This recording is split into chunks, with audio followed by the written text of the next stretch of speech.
Hello friends, in this video I'm gonna be walking through how to make your Wix website not live. But before getting started this video, make sure to subscribe. How to 1 minute. So first of all, log into your Wix account and click on my site, and here you will get all the site you created on your Wix. And now you have to open that site you want to make not live. I want to make this site not live, so I'm clicking on these settings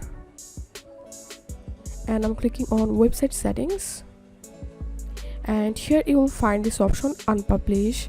So as you can see, my current status is site is published, so anyone can see the site in Google. To making not live this site, all you have to need just click on unpublish. Once you unpublish, your site won't be visible to visitors, so click on unpublish. And here you can see my site is unpublished now. So this is how we can make our Wix website not live. If you have any questions, feel free to post in description. If you think to see more WordPress videos, please check the links in descriptions. If this video helped you, give a thumbs up and please consider subscribe. How to 1 minute. Thank you for watching.